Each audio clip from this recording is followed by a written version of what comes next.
osso de todo jeito, osso para lá, osso para cá, osso misturado. Estava uma completa desordem. E quando nós lemos ossos, nós vemos que não tinha o quê? Não tinha vida ali. Não tinha. A pessoa que vai num lugar onde só tem osso.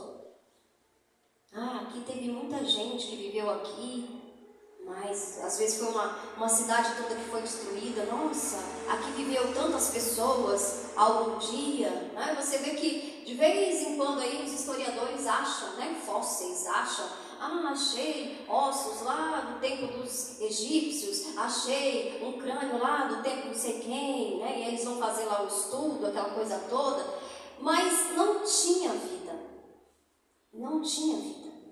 O único que estava vivo ali era quem? Ezequiel. E o que acontece a partir daí? Vamos ler aqui, vamos estudar aqui a história, vamos lá. E diz assim, versículo 2, leia comigo. E me fez andar ao redor deles.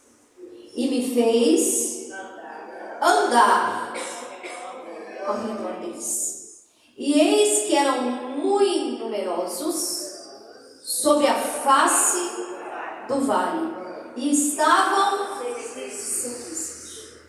A Bíblia diz que o Senhor fez ele andar. Através daquela visão, ele começou a andar ao redor dos ossos.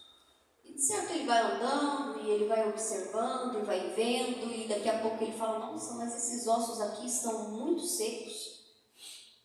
Faz muito tempo que estão aqui. Eles não estão fresquinhos, né? Eles estão sequíssimos.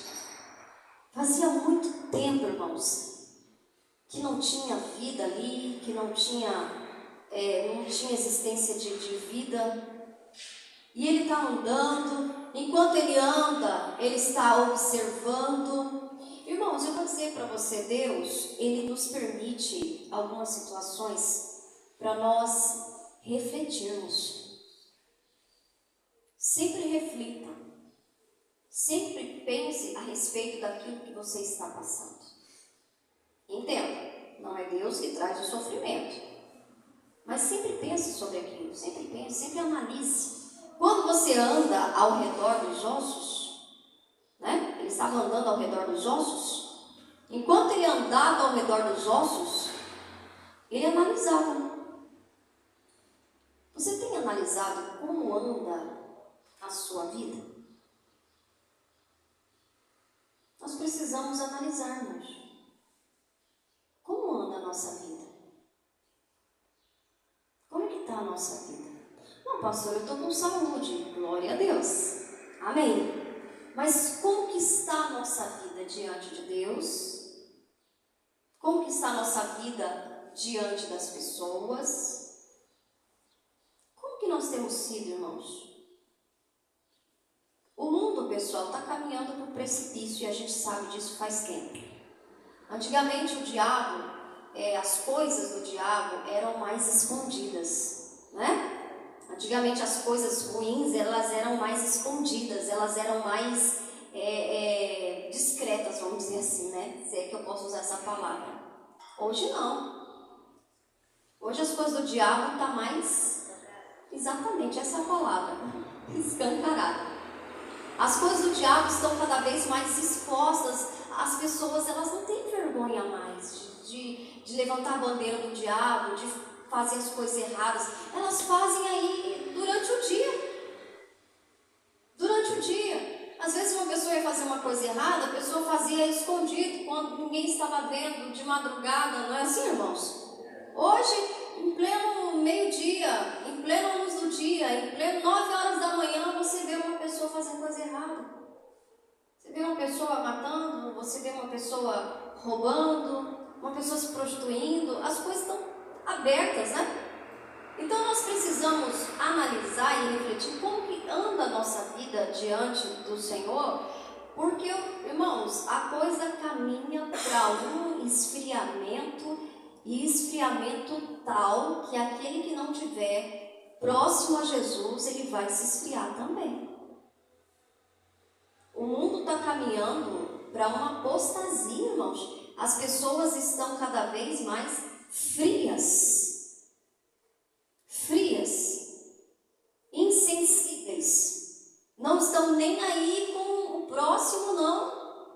Pode observar, algumas pessoas são boazinhas quando elas precisam de um favor, elas precisam de algo para elas, aí elas são boazinhas, mas se alguém não faz o que elas querem, elas já se viram contra aquela pessoa, elas já ficam odiosas, elas já se tornam amargosas, sim ou não? Você tem observado isso? As pessoas não têm mais dó do próximo, não tem mais o amor do próximo. As pessoas, elas estão cada vez mais egoístas, irmãos. Isso é resultado de uma frieza espiritual. E a apostasia é frieza espiritual. E eu preciso vigiar, você precisa vigiar. Eu sempre falo aqui, a internet é uma bênção para quem sabe usar. Mas para quem não sabe, é uma destruição para a própria pessoa. Porque como a internet deu voz para muitos falarem de Jesus, e glória a Deus por isso, porque todos estão pregando, né? Isso é bênção. Mas ela também deu vozes para muita gente perturbada, irmãos. Para muita gente tirar pessoas do caminho de Jesus. É por isso que Jesus, quando ele morreu e ele ressuscitou ao terceiro dia, ele disse para os discípulos: vocês ficam aqui, não saiam daqui até que vocês sejam, o quê? Revestidos de poder. Não foi isso? E eles foram revestidos de poder, eles foram batizados com o Espírito Santo. E a Bíblia diz que naquela casa ali reunida, que era uma igreja já, tinha 120 pessoas. Eles estavam orando, eles foram batizados com o Espírito Santo, eles foram cheios com o Espírito Santo, daqui a pouco mais pessoas foram, daqui a pouco mais pessoas foram, e aí foi crescendo, e depois teve a perseguição dos cristãos, e aí eles começaram a se espalhar por várias cidades, e o Evangelho começou a se espalhar.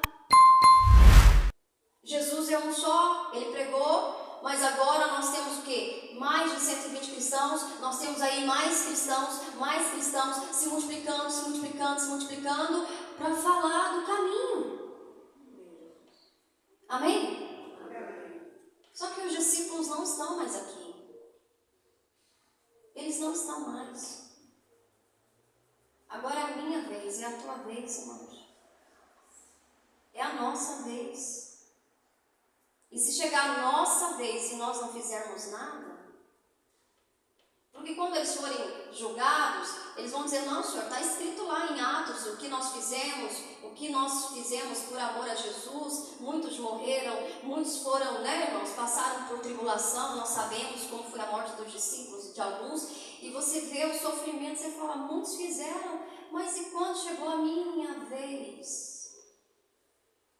O que eu estou fazendo, meu Deus? O que você está fazendo, irmão?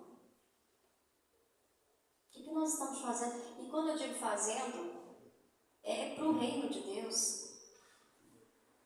É para Jesus, irmãos.